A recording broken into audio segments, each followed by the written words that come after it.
أعوذ بالله من الشيطان الرجيم. بسم الله الرحمن الرحيم. الحمد لله الذي أنزل على عبده الكتاب ولم يجعل له عوجا قيما لينذر بأسا شديدا من لدنه ويبشر المؤمنين الذين يعملون الصالحات أن لهم أجرا حسنا ماكثين فيه أبدا وينذر الذين قالوا اتخذ الله ولدا ما لهم به من علم ولا لآبائهم كبرت كلمة تخرج من أفواههم إن يقولون إلا كذبا فلعلك باخع نفسك على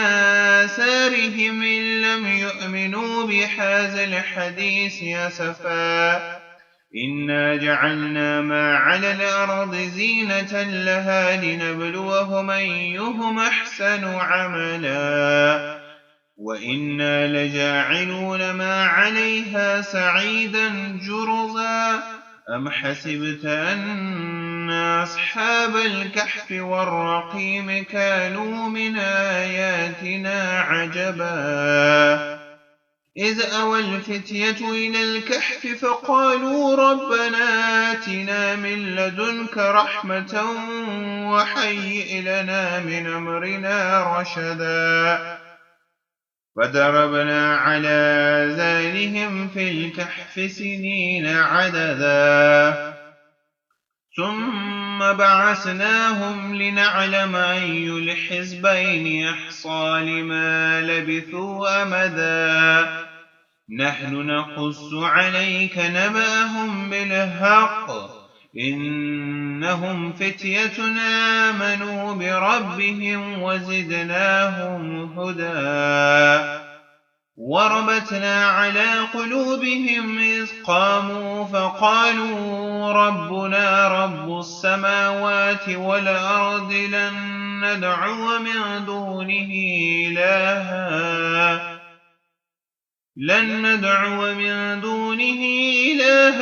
لقد قلنا إذا شططا هؤلاء قوم اتخذوا من دونه آلهة لولا يأتون عليهم بسلطان بين فما أظلم ممن افترى على الله كذبا وإذ اعتزلتموهم وما يعبدون إلا الله فأووا إلى الكهف ينشر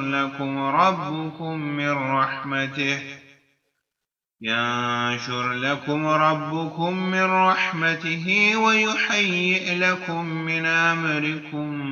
مرفقا وترى الشمس إذا طلعت تزاور عن كهفهم ذات اليمين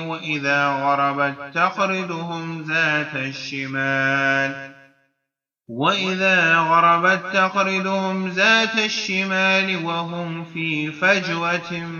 منه ذلك من آيات الله من يهد الله فهو المهتد ومن يضلل فلن تجد له وليا مرشدا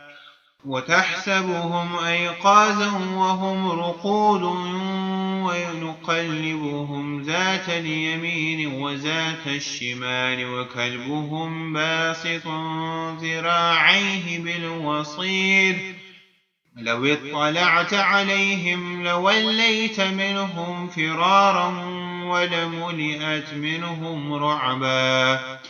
وكذلك بعثناهم ليتساءلوا بينهم قال قائل منهم كم لبثتم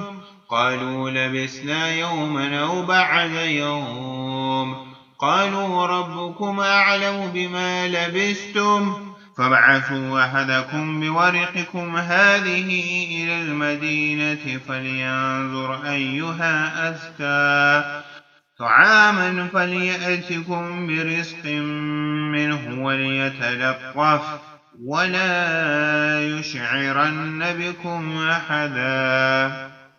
إنهم إن يظهروا عليكم يرجموكم أو يعيدوكم في ملتهم ولن تفلحوا إذا أبدا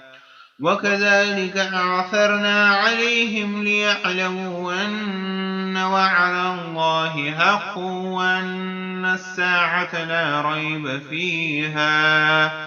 لا ريب فيها إذ يتنازعون بينهم أمرهم فقالوا ابنوا عليهم بنيانا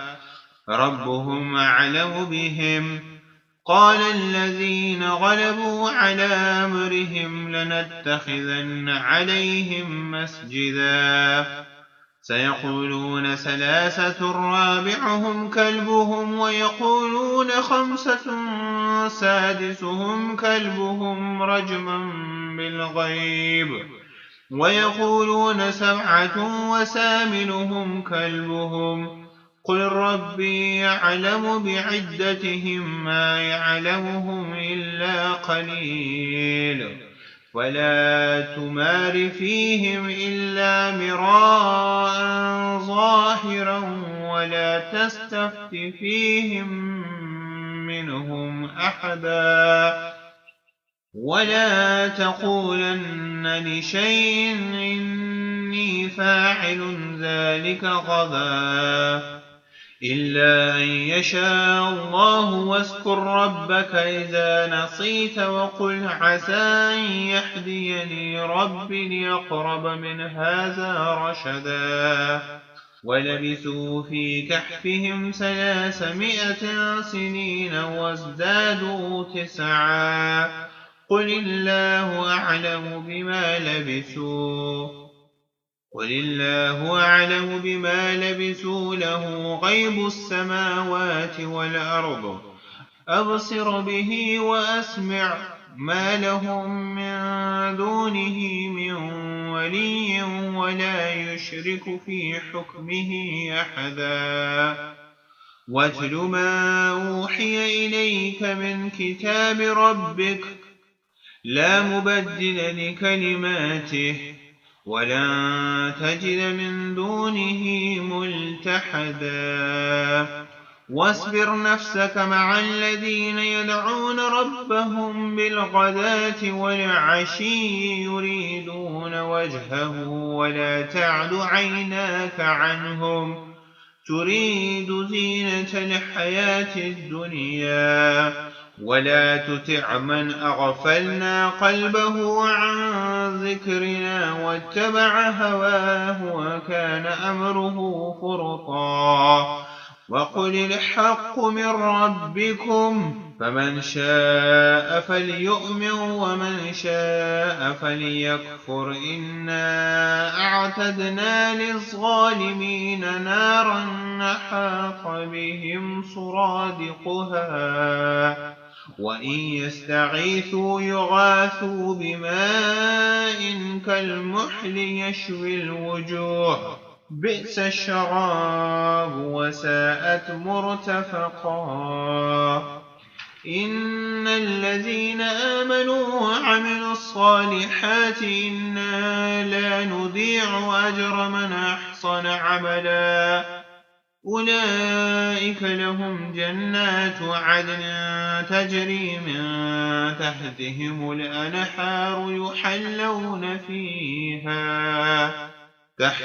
الأنهار يحلون فيها من أساور من ذهب ويلبسون ثيابا حدرا من سندس واستبرق متكئين فيها على الأرائك نعم الثواب وحسنت مرتفقا واضرب لهم مثل الرجلين جعلنا لأحدهما جنتين من أعناب وحففناهما بنخل وجعلنا بينهما زرعا كلتا الجنتين آتت أكلها ولم تظلم منه شيئا وفجرنا خلالهما نهرا وكان له ثمر فقال لصاحبه وهو يحاوره أنا أكثر منك مالا وأعز نفرا ودخل جنته وهو ظالم لنفسه قال ما أظن أن تبيد هذه أبدا وما أظن الساعة قائمة ولئن رددت إلى ربي لأجدن خيرا منها منقلبا قال له صاحبه وهو يحاوره وكفرت بالذي خلقك من تراب ثم من نطفة ثم سواك رجلا لكن هو الله ربي ولا أشرك بربي أحدا ولولا إذ دخلت جنتك قلت ما شاء الله لا قوة إلا بالله إن ترني أنا أقل منك مالا وولدا فعسى ربي أن يؤتيني خيرا من جنتك ويرسل عليها حسبانا من السماء فتصبح سعيدا زلقا أو يصبح ماؤها غورا فلن تستطيع له طلبا وأحيط بثمره فأصبح يقلب كفيه على ما أنفق فيها وهي خاوية على عروشها ويقول يا ليتني لم أشرك بربي أحدا ولم تكن له فئة ينصرونه من دون الله وما كان منتصرا هنالك الولاية لله الحق هو خير ثوابا وخير عقبا واضرب لهم مثل الحياة الدنيا كماء أنزلناه من السماء فاختلط به نبات الأرض فأصبح حشيما تذروح الرياح وكان الله على كل شيء مقتدرا المال والبنون زينة الحياة الدنيا والباقيات الصالحات خير عند ربك ثوابا وخير أملا ويوم نسير الجبال وترى الأرض بارزة وحشرناهم فلم نغادر منهم أحدا وعرضوا على ربك صفا لقد جئتمونا كما خلقناكم أول مرة بل زعمتم أن لن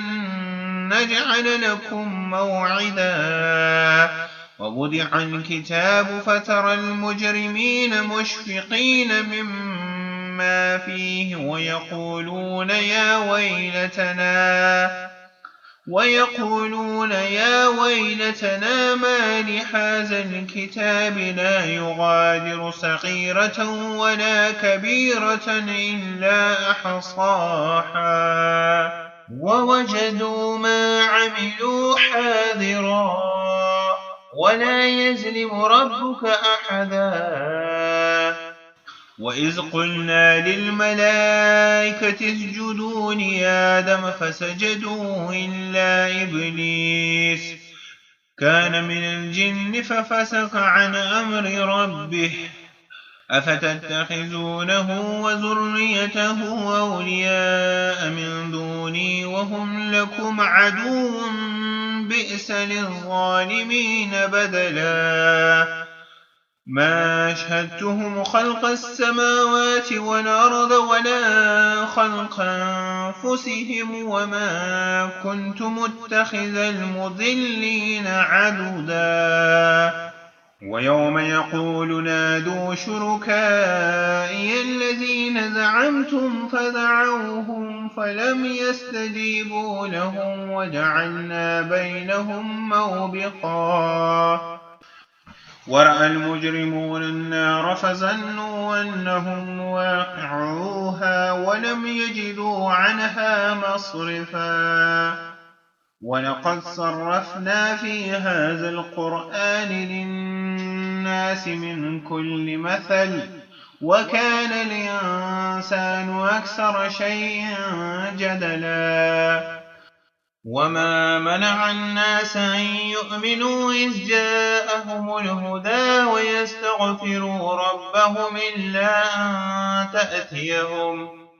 إلا أن تأتيهم سنة الأولين أو يأتيهم العذاب قبلا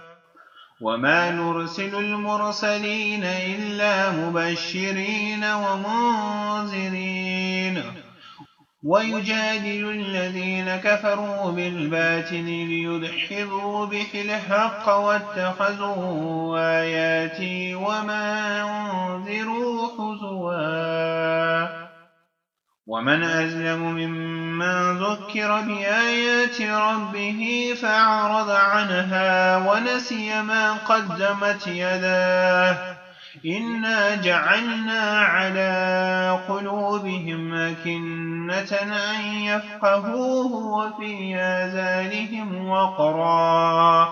وإن تدعهم إلى الهدى فلن يهتدوا إذا أبدا وربك الغفور ذو الرحمة لو يؤاخذهم بما كسبوا لعجل لهم العذاب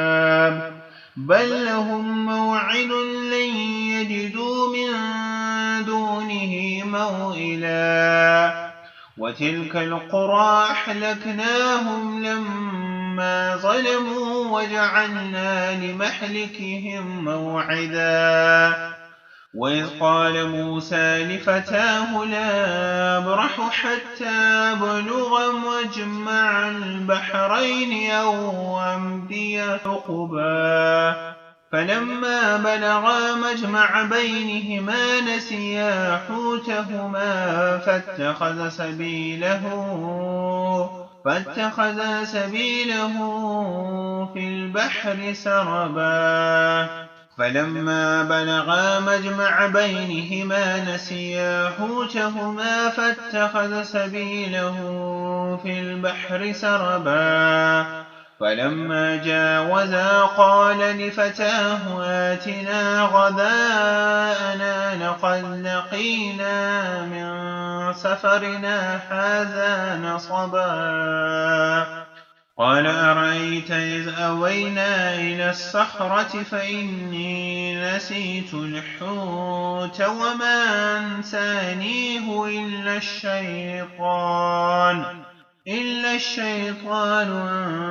أذكره واتخذ سبيله في البحر عجبا قال ذلك ما كنا نبغي فارتد على آثارهما قصصا فوجد عبدا من عبادنا آتيناه رحمة من عندنا وعلمناه من لدنا علما قال له موسى هل أتبعك على أن تعلمني مما علمت رشدا قال إني إنك لن تستطيع معي صبرا وكيف تصبر على ما لم تحط به خبرا قال ستجدني إن شاء الله صابرا ولا أعصي لك أمرا قال فإن اتبعتني فلا تسألني عن شيء حتى أحدث لك منه ذكرا فانطلقا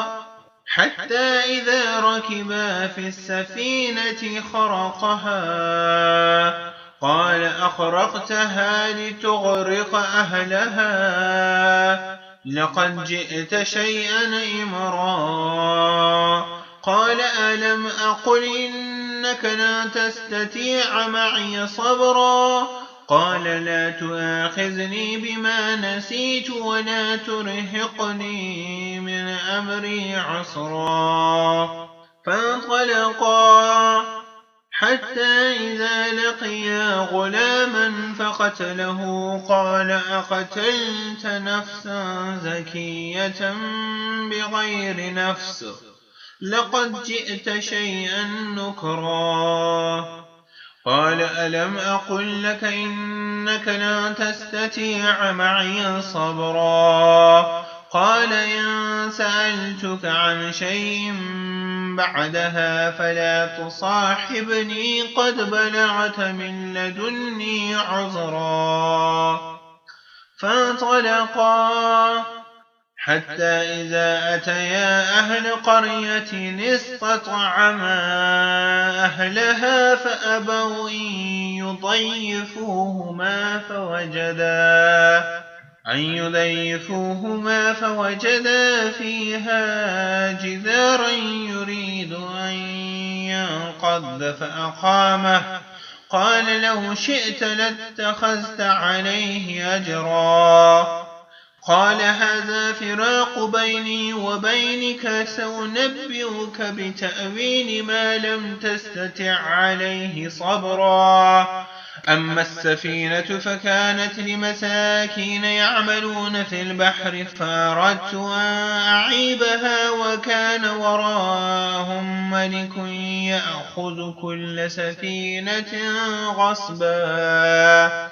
وأما الغلام فكان أبواه مؤمنين فخشينا أن يرهقهما طغيانا وكفرا فأردنا أن يبدلهما ربهما خيرا منه زكاة وأقرب رحما وأما الجدار فكان لغلامين يتيمين في المدينة وكان تحته كنز لهما وكان أبوهما صالحا فأراد ربك أن يبلغا أشدهما ويستخرجا كنزهما رحمة من ربك وما فعلته عن أمر ذلك تأويل ما لم تستطع عليه صبرا ويسألونك عن ذي القرنين قل سأتلو عليكم منه ذكرا إنا مكنا له في الأرض وآتيناه من كل شيء سببا فأتبع سببا حتى إذا بلغ مغرب الشمس وجدها تغرب في عين حمئة ووجد عندها قوما قلنا يا ذا القرنين إما أن تعذب وإما أن تتخذ فيهم حسنا قال أما من ظلم فسوف نعذبه ثم يرد إلى ربه فيعذبه عذابا نكرا وأما من آمن وعمل صالحا فله جزاء الحسنى وسنقول له من أمرنا يسرا ثم أتبع سببا حتى إذا بلغ مطلع الشمس وجدها تطلع على قوم لم نجعل لهم من دونها سترا كذلك وقد أحطنا بما لديه خبرا ثم أتبع سببا حتى إذا بلغ بين السدين وجد من دونهما قوما لا يكادون يفقهون قولا قالوا يا ذا القرنين إن يأجوج ومأجوج مفسدون في الأرض فهل نجعل لك خرجا على أن تجعل بيننا وبينهم سدا قال ما مكني فيه ربي خير فاعينوني بقوة أجعل بينكم وبينهم ردما آتوني زبر الحديد حتى إذا ساوى بين الصدفين قال انفخوا حتى إذا جعله نارا قال آتوني أفرغ عليه قطرا فما استطاعوا أن يزهروه وما استطاعوا له نقبا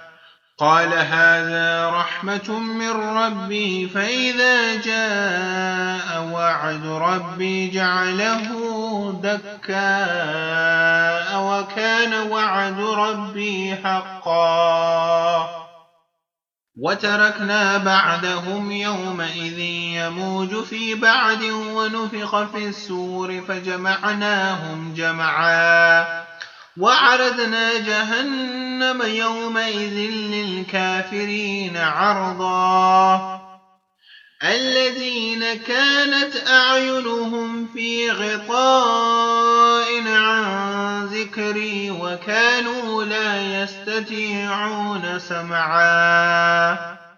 أفحسب الذين كفروا أن يتخذوا عبادي من دوني أولياء إنا أعتدنا جهنم للكافرين نزلا